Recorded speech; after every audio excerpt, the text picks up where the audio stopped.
Welcome to the 60th episode of the GameFor Podcast. In this episode, still back in the office, we'll talk about how to make an old tabletop game fresh again. I'm Adam. I'm Matt. And this is the GameFor Podcast. GameFor is a platform to help connect tabletop gamers and to help you get more out of your tabletop gaming. Matt and I are part of a software development and design company called MilkCan, and because most of the folks at MilkCan love tabletop games, we developed the GameFor app and launched it in early 2018. We launched this companion podcast in June of 2019 to help tabletop gamers get more enjoyment out of their hobby. Due to the COVID-19 global pandemic, we hibernated the GameFor app in July of 2020 and plan to bring back a retooled version of the app for Android, iOS, and the web when gaming in person is safer. Until then, we'll keep bringing you this podcast to help you get more out of your tabletop gaming. That's what we do with the tabletop gaming. That is. I mean, I don't know. Sure, you have to eat, and you have to sleep, and you have to work, and things like that, but otherwise it's... Yeah. It's a lot of that. Stuff gets in the way. It does. It totally gets in the way. I agree. Speaking of, getting things when you don't have stuff get in the way, what have you been doing? We did get another session of Pathfinder 2.0 in. Nice. Another fun session. It sounds like we might be kind of pivoting a little bit so that we can game a little bit more often with doing more of a pre-gen campaign. Okay. So we're going to be kind of transitioning into that to at least have as a kind of a background. So we kind of talked about that a little bit, about which ones we'd be interested in. So when you say pre-gen campaign, what do you mean exactly? Like one that's somebody else has written, okay. Kind of the overall story arc and stuff like that. And just so yeah, we'll be kind of... Which is, kind of standard for most folks. It's pretty rare that you get a DM that's really interested in completely, And I thought it was going very well, but Nathan felt it was... Nathan being the GM in this situation. It was a little bit too much work, and he wasn't able to kind of put it together as often as he wanted to, so... I mean, from everything I understand, if you want to be a good GM, it does take a decent amount of time. Oh, yeah. I've even with pre-gen, I still sometimes felt like it was too much work. So, yeah, it's tough to try to figure out your balance and then try to keep the arc going, and then... your players are going to throw you a curveball because they're going to go left when you thought they were going to go right. Pretty much always, yeah. Yeah, I don't know how to do it really well, especially when you're not like it's one thing if they're exploring like a giant dungeon, sure, because then you're kind of in that. But if it's like open you have world, constraints, right? Yeah, like a full open world that's tough. Yeah, no, I can understand that. So yeah, but I really like that. I really like Pathfinder. So. Yeah, nice. But yeah, so I did that. I'm also trying. I didn't really like how my dry brush came out for my Star Wars Legacy. Is it not Legacy? Legion. How my Stormtroopers came out when I dry brushed the white back onto them after doing the contrast. Yeah. So trying some stuff. I know you and I talked about it a little bit. I'm doing some inks and stuff like that to kind of get the blend a little bit more smooth. Yeah. I've got that on. It looks really good. It's got not super shiny, but more. It looks more like the shiny armor. It's Stormtroopers. And now I've got to try to put the black on and make sure that the contrast isn't going to have a weird reaction with the ink. With the ink, yeah, and stuff like that. So. I'm slowly moving forward on getting those painted, but nice. I didn't get a lot of painting done this time. So, well, you went on a vacation sort of during the Labor Day weekend. Yeah, right? Long weekend. Yeah, I went to my brother's and rebuilt a wall. That's just out in the middle of the yard. Just because, No, it was odd. His house setup. It was a 4-bedroom, but the bedroom downstairs had 2 doors that were only, I think it was like 1.5 foot apart from each other in the middle of the room. And it has 2 light switches, and one controls one on the left, one controls one on the right. So, I mean, the room was set up to be 2 rooms. And then someone knocked a wall down, maybe? No, it looks like they just never put the room up. That's weird. So you just made a giant room with 2 sets of everything. Yeah. And then maybe they're like, well, maybe someone wants to... I mean, down the road. I don't know. That's weird. Yeah, they had some weird finishing and stuff like that. So, with trim and everything. So I had to figure that out because it had that weird half wall you usually do when the basement's comes up halfway or something like that. Sure. But as far as I could tell, there wasn't any like cement behind that. It was just they did it on their own. So I don't know. You know, sometimes people. I've got friends that have purchased houses that are like, I wish that the person who owned this before me hadn't have been so handy. Because, you know what I mean? Like, yeah. Yeah, like, I'm pretty sure the person who owned this before me was insane. Yeah, exactly. Yeah, that does seem to happen. Yeah. It reminds me a lot of, like, coding. Like, I remember, it's very rare that I open up code source at, like, when I go to, like, a new company or from, like, if we get a new client, and it's like, oh, we already had this. And you're like, oh my gosh, this is horrible. Every once in a while, you're like, oh, this is amazing. This person knew what they were doing. But most of the time, you're just like, dear goodness, I don't know how that wouldn't have passed an inspection. So yeah, but yeah, we got that built and stuff for them. So well, that's good. But yeah, I did that, and then trying to get some printing done. I did get the new LCD screen, so hopefully I'll be back up to 2 Saturns fully printing again. Mm-hmm. Yeah, that's cool. Pretty much. That's been my bag. Yeah. How about you? Let's see here. Well, I had been working on this 3D printed cabal that I had gotten together on Etsy for Rain in Hell. I had purchased them all from the same seller on Etsy and got them all, and there was really no building, but I had to get, glue them onto bases, and I had to do some basing material and all that jazz and whatever, and then prime them and all that jazz. And I had that done previously, I think the last episode. So now they've all been painted. And I even did paint them a bit on Twitch. I wasn't planning to, but it was one of those situations where I needed to get them done by the time that Vince showed up, because Vince was coming to visit, Vince Ventrella, my co-writer, Hort in the in the game that we do, the Rain in Hell, part of Snarling Badger Studios. So yeah, he drove up from Ohio, and he stayed with our friend Sam Lenz, and then he came up. He and Sam came up on Friday to Oshkosh, and we hung out, and then we also did so on Saturday, and we filmed a couple of battle reports, which. Ooh. Well, I don't know. I'm not good at it yet, and so it's very nerve-wracking to try and do. Like literally last night, I'm thinking to myself, like I'm just about to go to bed. I'm just like I'm brushing my teeth, and I'm like, when I plug that microphone into that camera, I don't know if I flipped the switch to make it so that it would actually use. Because like some cameras, when you plug in an external mic, it just switches over. Right. But this camera's got lots and lots of switches on it, and I don't remember if it automatically overrides or if I flipped the switch or if I didn't. And I'm like, if I didn't, then that means it just recorded with the built-in microphone, which is always garbage. Right. And so I was like, well, I could worry about it tomorrow. So I just went down in the basement and I got on the PC and brought up the file and all that stuff and everything like that because we filmed the intro and the outro. That's what I needed that audio for. Oh, okay. So it wasn't for the actual I'd already listened to some of the recordings of the actual gameplay. Yeah.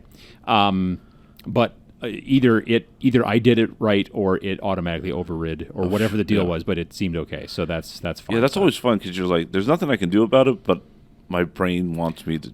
Well, especially if you're just about to go to sleep, right? Like, because you're gonna be like, "Oh, I'm just gonna lay here and come and worry about it." So, there's that one meme that has that girl falling asleep, and then her brain's like, "What about the?" It says something, and then she's wide awake. Oh yeah, yeah. When the brain is the second character. I'm like, I totally understand that. Yeah, like that one about how, hey, I got a question, and then just shut up, Brain, I'm trying to get to sleep, and then Brain says something along the lines of, when they found that dress for Princess Leia on Endor, that means that the Ewoks had already eaten somebody who was roughly her size, and that's why they had the dress, and then it's just the eyes wide open thing. Yeah. So anyway, so we'll see how it goes. I'm gonna try to edit those up in all of my copious free time. Especially since I'm going to be going to Gen Con in a couple of weeks. Ooh. So, yeah, that's not this week, but next week. Also been working on the expansion for Rain in Hell. Text is pretty much done. I mean, the text is done. We may add some little sidebar stuff here and there, which we'll want to make sure we get also proofread and such. But otherwise, layout is in process. So that's good. And also, while Vince was here in town, besides filming battle reports, he and I also started working on the next game. Nice. So yeah, the next game that we hope to release probably about the same time next year, meaning late May, hopefully. Ooh. So yeah, we already had an idea what we were going to be doing, but this was a situation to really kind of iterate a little bit easier, kind of push it forward. Yeah. So that was good. What else? Starting to paint a new Chaos Warband for Warcry, and I'll be doing that on Twitch. Nice. That will be starting. Actually, I'm streaming on Twitch tonight. And normally I do Monday nights, but because of Labor Day and some issues and stuff, it wasn't Labor Day's fault. But it was kind of Labor Day's fault. But yeah, it messed up all my scheduling and all kinds of stuff, and so I didn't stream last night, unfortunately. So I'll stream tonight. This is Monday take 2, as far as a little bit. Yeah. No, it was because my wife had to work late, and then it screwed up everything. And of the start of school year and all that. Oh, yeah, because she works at the university, so it's a whole thing. And then lastly, I bought a piece of terrain that is made by Reaper. Okay. So it's like a Reaper Bones kind of piece of terrain, and it's like a flat circle sort of thing that's got like some stuff sticking out of it. It's like a Conjuring circle kind of stony thing, except it's not made out of stone. But it's made out of that Reaper stuff, and I built it, and I was going to prime it up and then paint it real quick, and then we were going to use it in the eval reports. And when I sprayed the normal rattle can that I use on everything else whenever I rattle can, it beat it up. And no, it didn't beat up. It just was tacky. Like, I let it sit outside, and it's not been humid. I let it sit outside in the garage for like 2 days and came out and touched it, and it was still tacky. And so I mentioned it to Vince and to Sam, and we were hanging out, and they were like, well, and I've heard people talk about that before with Bones stuff, but I've never had that problem before. But that's because every other Bones miniature that I've ever primed, I've primed with my airbrush. Oh. Yeah, it's something about the rattle can, because when you spray rattle can stuff onto a model, you're trapping the propellant under the paint, and that's why it has to outgas for a while. So that's why I like to leave a model out, or multiple models out in the garage for a couple days at least, or at least overnight, to let it kind of outgas that propellant so you don't get the smell. Because that's really the majority of the smell when you spray a rattle can, is the propellant. Well, evidently, their propellant and that kind of plastic don't like each other, and so I don't know what the deal is. So Vince's suggestion was to spray several layers of matte varnish over the top of it with my airbrush. Okay. So I did that also this weekend. Maybe did I do it yesterday? I think I did it yesterday afternoon. So we'll see how that works, and if it is no longer tacky, then I will go back and spray like gray color over everything and start working from there. But yeah, that was kind of a bummer. It was the first time I'd ever run into that. But like I said, I've heard people talk about it before, like ask questions in chat and stuff like that. But it's something to do with the plastic and the I've had weird stuff happen, just like a prime, like even like a brush-on primer or something that didn't fully take, or it didn't get covered as well as I thought, and I had a primer go weird on me recently. And see, that's what's so weird, is that this is, like, this stuff, they said it was, Reaper Bones Black. Right. And because I've had another problem with a Reaper Bones Black model before, but it wasn't the model's fault. I'm pretty sure it was the primer's fault. It was a really old can of primer, and it just went on and was fuzzy. It wasn't that it was tacky, it's just... It looked fuzzy. Yeah. And I could brush it off just like with the side of my hand or whatever. Yeah, it's almost like it dry, like it dried in the air almost, but it didn't. And it wasn't that. So I don't know what that. So anyway, it was just a bad can, and so I had to strip it real quick, and then I just reprimed it with airbrush, and then it was never a problem. So if you're, they always say, oh, you're just supposed to paint directly onto the Reaper models. I'm never going to do that. Like, that's not a. I don't know. I've never had that work. Yeah, no. I mean, and also, I don't want to prime, or I don't want to paint on top of white. You know what I mean? I almost never do that. Right. So, anyway, long story short is we're going to see if that trick fixes it. I actually used 2 different matte varnishes. I used a Vallejo matte varnish and somebody else's matte varnish, just because I had both of them there. And I was like, oh, let's see what happens. So anyway, we'll see how that works. So yeah, that's pretty much our hobby for the last... 2 weeks since the last recording. Do we have any app updates as far as the GameFor library manager, or whatever we're calling it? One of our devs has gotten all the graphics imported and stuff, so there's only one slight item we want to add before the version 1.0, and then you and I are talking tomorrow, so actually even before this releases, to talk kind of about like that 1.1 where we kind of spin and polish it a little bit. Yeah. It's very, very close. Cool. I always underestimate how long that last little bit of the cleanup.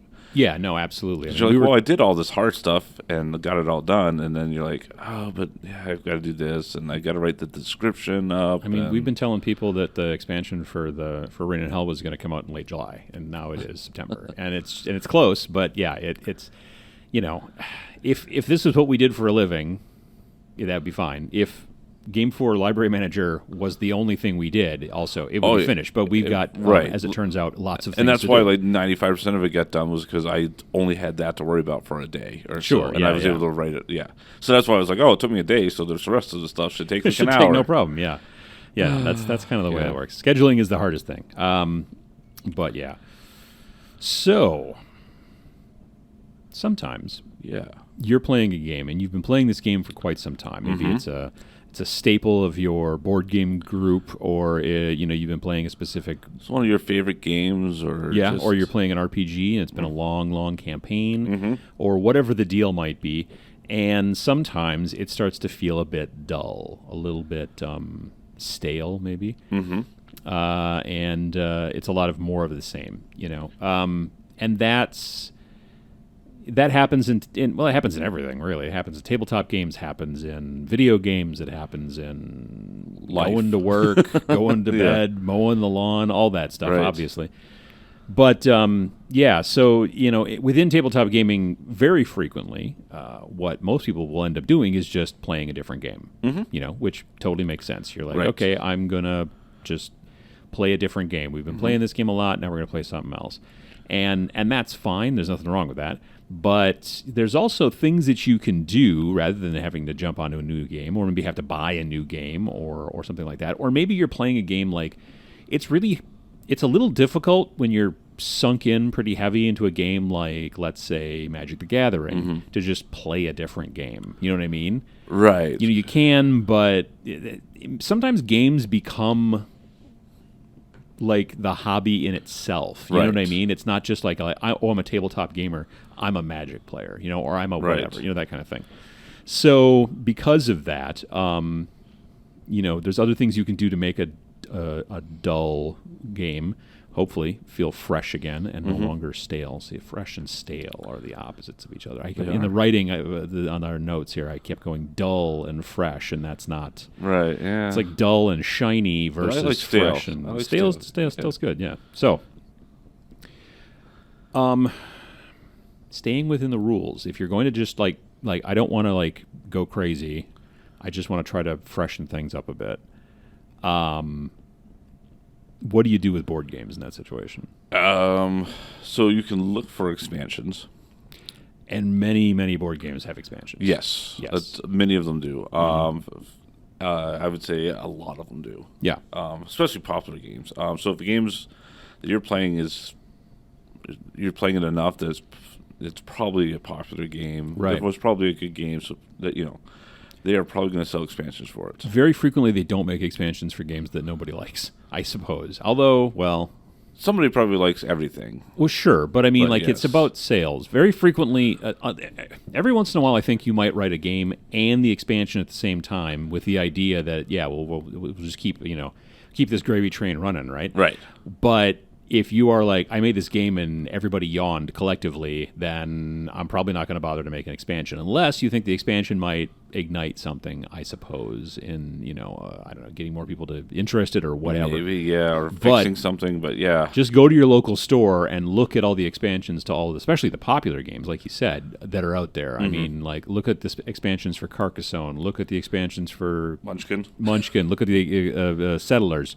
I mean, Times. Oh, yeah. There's a zillion different expansions out there. And so if you've been playing the base game and you're like, this is starting to get that's really what they're for. Right. I mean, that's exactly why people write them. I mean, that and, make more money, which is the thing. Well, and they're usually easier to do than to start a brand new game, too. Because, sure. It's kind of like sequels are a lot easier to get people to come watch your sequels of movies than it is to put a brand new movie out and have to get people invested in that. Well, I mean, it's a people thing, but it's harder to come up with brand new stuff every time. Right. Yeah, exactly. So with movies, it makes sense. Yeah, when you're just like, well, I mean, if we have to come up with all new characters, that's going to be a lot of work. But if we just give these same characters a new story to do or something or a new thing, well, then that's, but you're right. It also, if you're invested as a viewer within that realm of whatever, then you're interested in going down that road and sticking with it to some degree is the idea. So yeah, taking the look to see if there's any expansions, and this is again mostly for board games. There are certainly, if you look at RPGs, right, there are very frequently, I don't want to say new campaign books because a new campaign like setting is a totally kind of different like change of world. Yeah. But there are plenty of like within the realm of let's say Dragonlance.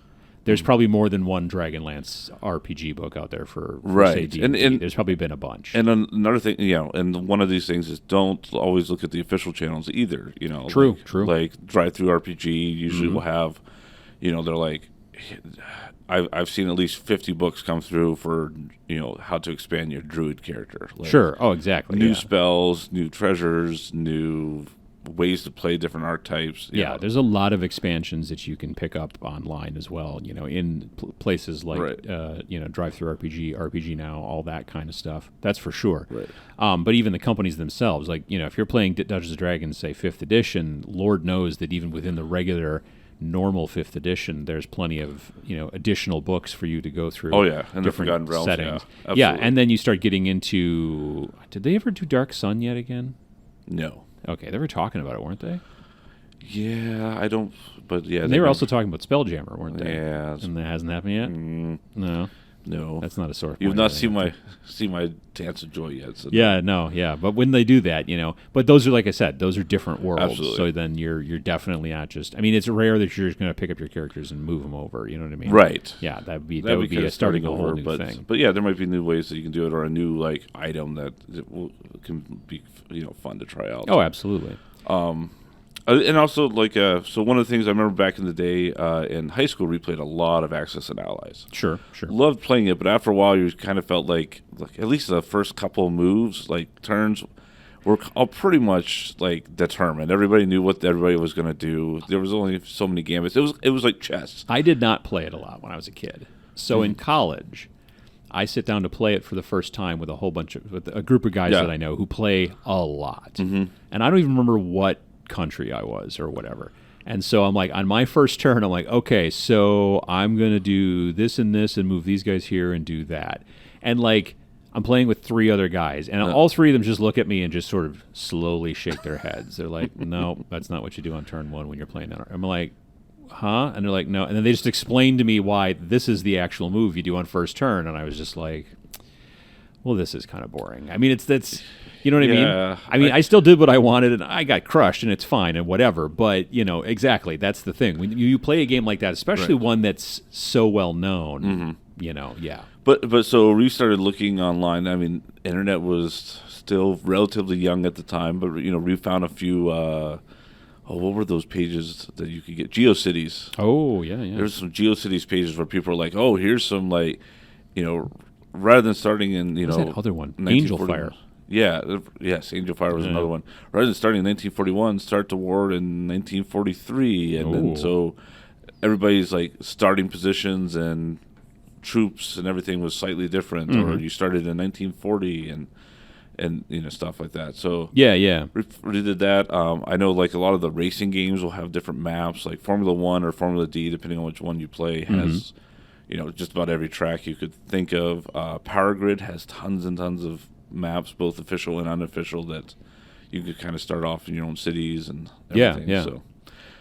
So yeah, sometimes just like the new starting positions or maps, and you don't, a lot of times you don't even have to pay for that stuff. That's just stuff that other people have come up with, like to keep it going themselves. Yeah, I mean, it's in that situation. It's not that necessarily you're coming up with it, but it's other people who it's still like custom stuff that somebody else came up with. Yeah, basically. they did all the hard work, the math, and exactly. Excel, right. and Yeah. making sure the balance is right. And sure, I'm assuming so. Maybe. Yeah, exactly. But I mean, that's the trick. Is that it's like it's still something that you didn't have to sit down and do. You just went and downloaded it, and then you get the fruits of that labor, the downloading. Right, and everyone hates it. You just blame that. Like, well, yes, that guy. Blame this guy.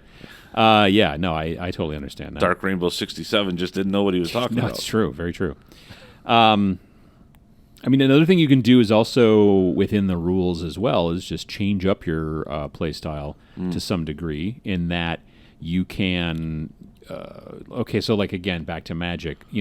You're a person who always plays black deck or black and red deck or whatever, and you've built a bunch of those, and you're getting to the point where you're like, maybe go blue. You know what I mean? That may be antithetical to you or whatever. Yeah, you might be like, no, I don't know. There's very few people I think that default to be the whites. Right, but maybe you could do it. You could be like, I'm going to do a power deck. I'm going to try to get one win on Friday Night Magic. Right, with an all white deck. I mean, and that's giving yourself challenges like that. Just that's a fun thing to do as well. There's a whole bunch of Magic people yelling at me. Probably now, so. like, right? Yeah. White's the most overpowered right now. That's who knows? I not me. Yeah. But yeah, I mean that kind of stuff. Like I've never been. Like, I played very little Magic. I played Magic a little bit back in the day when it first started. This is back before they had expansions. Yes. Like before times. Like before Dark Age and before Antiquities and like those earliest sets. Ice Age too, yeah. Did I say Dark Age? Yeah, you said Dark Age. There was Dark something, wasn't there? I don't remember. Yeah, I just remember there was Antiquities and there was definitely Ice Age. I remember that. And there was some other ones. But like I played when it was like I think unlimited. Like I was never there when beta came along or the alpha, but I was there. Anyway, but I didn't play that much. But I played with friends and stuff like that, and we would just have a great time, and it was fun.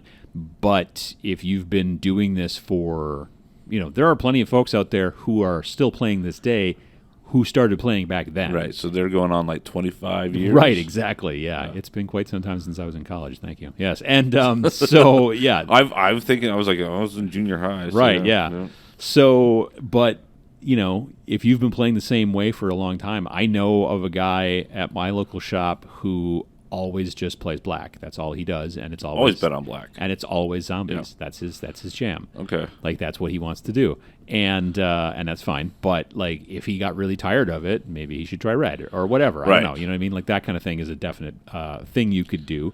But you can also like if you're playing a game like a miniatures game, you could try a different army. Now, that's a big ask to some degree if you're talking army, because that means, I got to go and buy a buttload of new models and then build them and paint them and all that stuff. Well, you could borrow models from a friend. I was just going to say, you could swap. You and your friend could do an army swap. Exactly. But if you're playing skirmish-style games where you're playing with far fewer models, then it's not nearly as big of an ask. Yeah, or maybe you haven't played the skirmish version. You're just like, say, a 40K player, and you want to play Kill Team, or you're just Age of Sigmar. Now you can try a Warcry. Yeah, absolutely. And then paint the new small team. Well, and you could even just start out by taking, potentially, depending on how it works out, you might be able to grab models that you already have from your army and put it into your skirmish. You might be able to just build straight from there. Or you might be able to build new models that are going to fit in your army, but you're doing them for the skirmish version of the game, and then knowing that at some point they're going to get thrown into your thing. Or you might just be like, I've always played Imperial Guard, but I want to build like 9 Eldar. Something like that. Well, you could do that if you wanted to, because then that would be how many you would need for, like, let's say, potentially a skirmish game, and then, you wouldn't be cranking out a whole bunch of stuff, and you get to try it out and see what you think. Or even just borrow again from a friend, like we said. Yeah, or if you're just playing with a friend, use proxy stuff. Yeah, too. Absolutely. You can just say, this guy here is a such and such, and whatever. Put a piece of... I used to do that a lot with poster putty. I would, for whatever reason, always have poster putty in my bag, and then I would just be like, the guy with the blue poster putty on his gun, that's a plasma gun, because you just wouldn't have that model or whatever, and you want to try it out. I don't like it, don't get me wrong. I prefer to actually have the WYSIWYG thing. I'm kind of a nerd about that, but, yeah, I sometimes life gives you lemons. And then, also in RPGs, even without switching to a different system, you could stay in the same system but switch to a different class. Or multi-class. Yeah. Be like, I've been a rogue this whole time, but now I'm going to take... also a paladin. A bard. No, a rogue paladin. I don't think that'll work, will it? I mean, technically all of them will work. A rogue paladin? Yeah. You could. I mean... I would think that you would be angry at yourself for stealing. Well, you don't have to be a stealing rogue. I guess that's true. You could just be one that like knows how to take care of. Like it's kind of like the lock-picking lawyer. Wow. He fights for the justice. But Sure. wow, how did I? I don't know. I pulled that. That was good awesome. one though. Yeah. Look up lock-picking lawyer on YouTube if you want to. That's it's interesting. It makes you not feel safe. Yeah. If you're like, hey, this lock costs $78 and it's to protect your bike. Watch me pick it with a Bic pen, and you're like, oh man. Yeah. Yeah. Yeah. There's even one guy like another guy was Stuff Made Here or something that tried to make a lock that the lock picking lawyer couldn't even break. Oh yeah, I heard about that. Yeah. Yeah. It was interesting. I didn't watch it, but I think I saw the thumbnail. And he's like, yeah, doing it like breaking it traditionally. No, I can't do it, but I could have done this and this. Yeah, exactly. I'm like, oh. Yeah, no, I know. And yeah, no, I mean, there's lots of different options there as far as like just changing things up within the framework and playing the game differently than you've played it in the past. And again, they don't all have to be difficult. And the nice thing about it is it can be a one-off experience. And you can be like, oh, wow, I really didn't enjoy that. I think I'll go back to the way that I like to play. But, or maybe you learn something from it. Right, or you're like, oh, I liked a little bit of this. Maybe I focus on that. Yeah, absolutely. Teaming up with somebody to, doing like a 2-on-2 or 3-on-3. Like, do they do that much in cards? Is there much team play in Magic? I don't think so. Like multiplayer, like having more than two people, yeah, that happens quite a bit, like, especially in Commander. Right. Yeah. I've done it. It's not. You don't have to. Yeah. It's but it makes more sense in a game like a miniatures game where you've got two players who are basically each controlling like their half of a single army playing against two other players who are also doing the same thing. Mm-hmm. I mean, there's tournaments that's what they do. Like I know at Adepticon they have a big team tournament that they do every year, which is a big deal. Like because the teams all dress up, like they all have either matching shirts or sometimes it's togas or like all kinds of crazy stuff. You got the parade of their army coming. Oh in. yeah, all that stuff. Yeah, they have boards that are all like super fancy. They're set up to show off their armies and everything. And then when you play, you have a team of 4, but only 2 of them play at a time, and I don't know if it's random or how that works. No, it was set because we had to figure out how to match people. It's oh yeah, you're right. We were writing the stuff for it. Yeah, you do have to kind of match things. It's interesting, but it's like captain and number 2 versus their captain number 2, and then 3 and 4 play against their 3 and 4. Because like Sam and I are going to be playing in a tournament thing in November, but that's just straight doubles. You don't have a team; it's just 2. So each of us has 1,000 points of Age of Sigmar. We'll see how that go. This morning, literally, I was like, "That's in early November." I have a lot of Nighthaunt I have to build and paint between now and then, so I've got to like coming to Twitch near you. Well, I mean, yeah, maybe, but I'm also going to just be like. All of my regular modeling free time is probably going to be night haunts for a while, which is fine, whatever. But yeah, so that kind of stuff, finding different things. I mean, there's the thing right there, like playing in a tournament, or some sort of event. If that's not a thing that you normally do, maybe give it a try. Yeah, or doing like themes, like where you're like, oh, I can only do this. Like give yourself like random restrictions. Like sure, yeah. Oh yeah, no, like saying like they do that too in Magic. There's like they have these what do they call it, pauper drafts, where basically like you have a whole bunch of cards that somebody puts all together and none of them can be better than like uncommon or something like that. So there's no fancy schmancy cards in there, and then you draft from that and then try to win with cards that are not necessarily super fancy or rare. Right. It's like the old playing GoldenEye and having like pistols only or something. Sure, yeah, and no odd job. But yeah, so I mean, in that situation, you could definitely kind of like again, like I said, changing some format, trying out team games. Also, go if you play standard Magic, try out Commander, or if you play mostly Commander, try out the other thing. I got to be honest, I would not be doing this upcoming tournament thing in November if it wasn't for like Sam and Vince being like, hey, you should definitely, because I mean it gives me another excuse to hang out with Sam and Vince, and that's a lot of fun, and I'll see other people there as well. And it's from what I understand, it's a very casual tournament. It's like super cash. I guess they technically keep track of points, but just barely, and I'm fine with that. That to me is a way better deal. if you're looking to like, well, maybe I should try out a tournament, don't go to a real bone crusher of a tournament as step one. Like try to find some casual, maybe just have a little mini tournament with amongst your friends and see how you like it. Your local game store or something. Yeah, exactly. Try that too.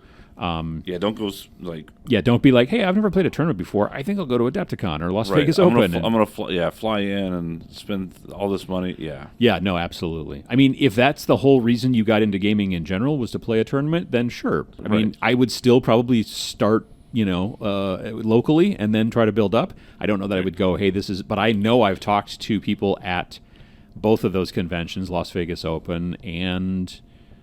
Adepticon. I don't remember if I've had anybody tell me this at the Nova Open in DC, but I know at Vegas and in Adepticon, I've had people walk up to me and say hi and stuff like that and whatever, and I'll ask how they're, what they're playing and all that, and they'll be like, "Oh, this is my first ever tournament." I'm like, "Oh, wow, that's." I mean, you're starting.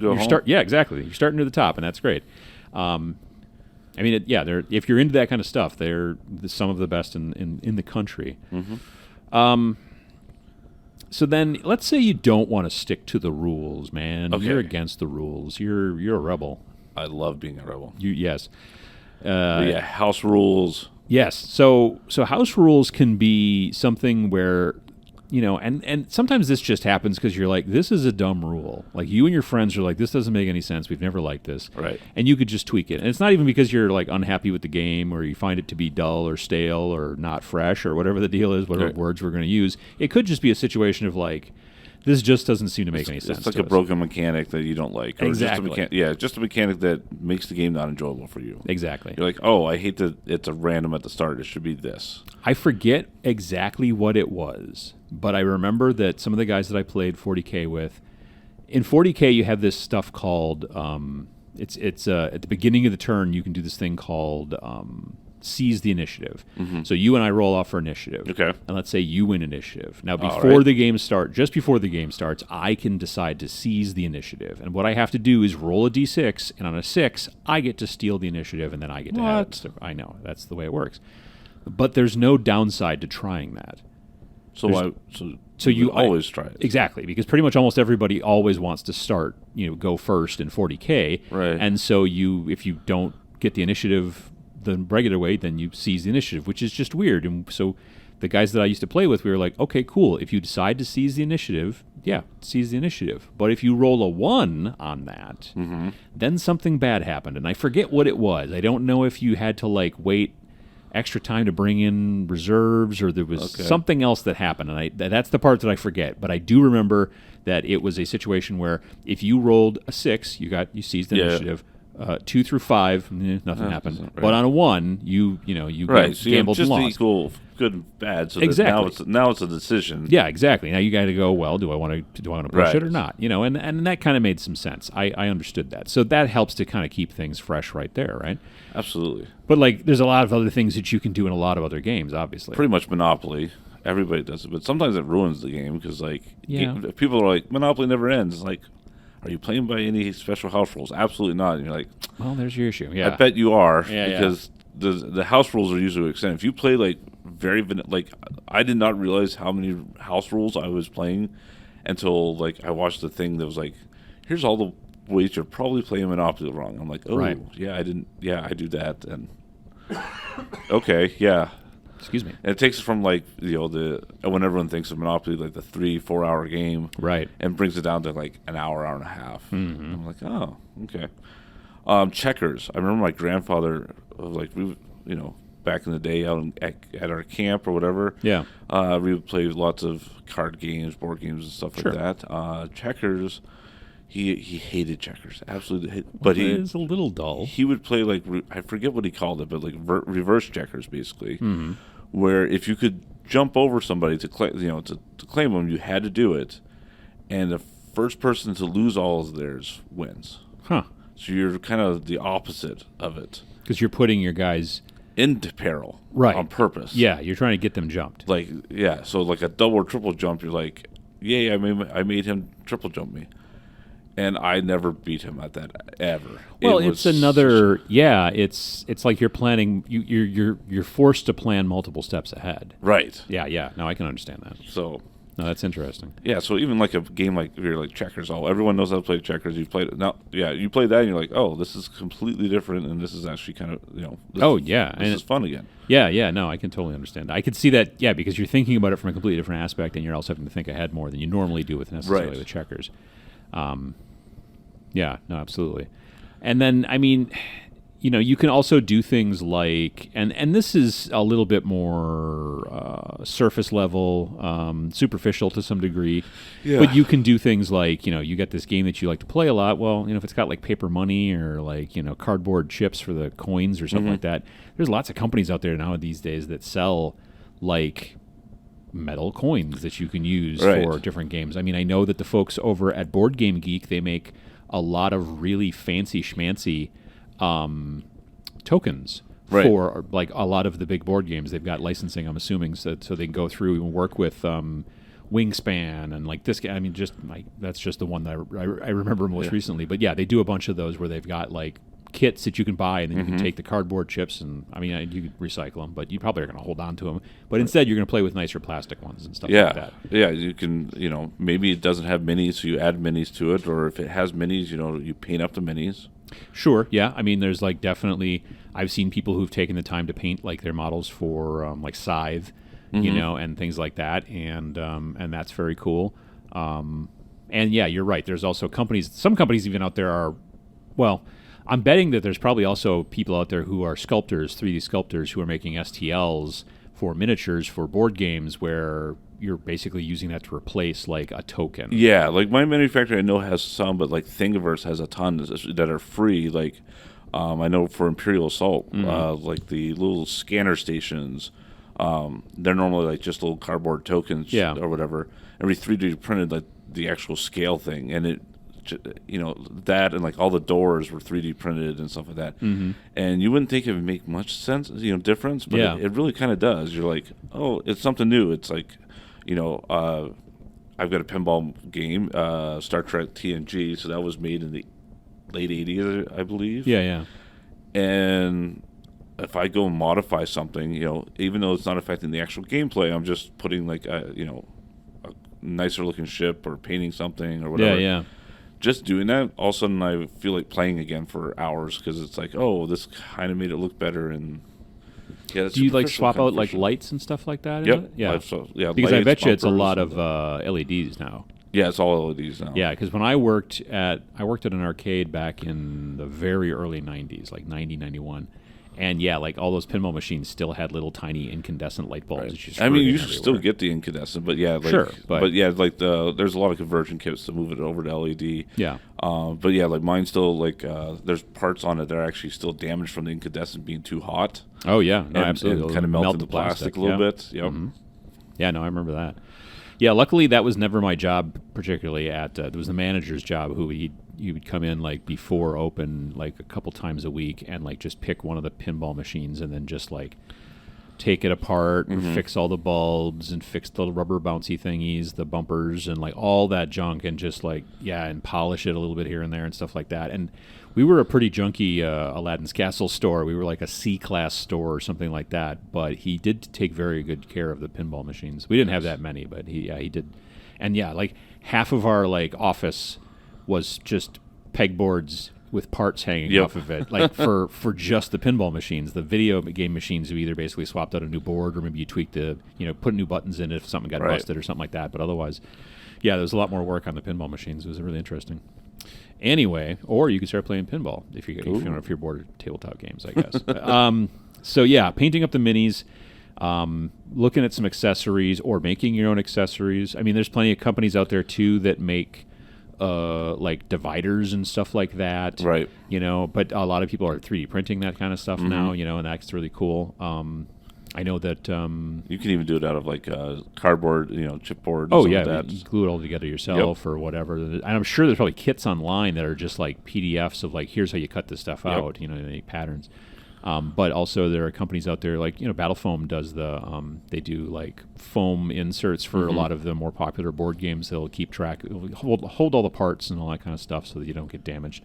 So yeah, even something like that can help to kind of refresh your game. But I think sitting down to kind of take the time and look at it and, we're talking about house rules, but like you can really do some sort of low level kind of initial practice game designing. We talked recently about how to design a game and stuff like that. Taking a game that currently already exists and tweaking it and changing it and then testing it and then figuring out like what you're going to do. Right. I think that stuff is actually really useful. Yeah, no, that's great. Yeah. And gets you really interested and involved in not just the play of the game, but how it actually works and all that kind of stuff. It's like a lot of the video games you hear about people that mod games and stuff. Oh, yeah. So you're modding a board game.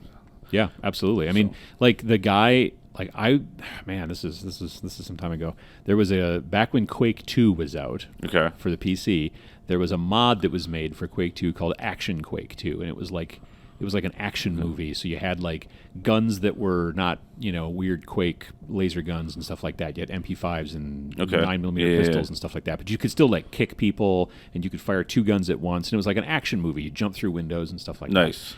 And the guy who was doing a lot of the gun sculpting and the gun programming, I guess, was complaining about how, like, well, this gun wouldn't fire like this. Like, this wouldn't stay that tight. If you were jumping in midair and firing an MP5 at this distance, it wouldn't be able to stay within this. And they're like, yeah, but it's more fun if it does it that way. Right. So that guy's like, well, I don't think it's right. So I'm going to go off and I'm going to make my own mod. And his name was Goose, and he made a mod called Counter-Strike, which became a huge game that is still played to this day. Yeah. And it was because he was like, I don't like the way even that we're making this mod, and I'm going to go make my own mod. Nice. And now, So, that kind of stuff. Obviously, it's in my opinion, it's way tougher to do the programming portion of it because I'm not a programmer. But if you do want to mod your own current, board games, RPGs, miniature games, it's a kind of interesting way to sort of not only get yourself more invested in the game, but also to then maybe learn some new stuff about how to make games yourself. Absolutely. Yeah. Alrighty. Well, thanks again for listening to this episode of the GameFor Podcast. If you've got questions or comments and you're watching on YouTube, please leave a comment below. If you're listening with your favorite podcast player or just aren't into the whole YouTube comment section thing, you can feel free to reach out to us via email at podcast@iamgamefor.com. You can also keep up to date with us on Facebook, Instagram, and Twitter, and check out our website at www.iamgamefor.com. That is www.iamgamefor.com. Thanks.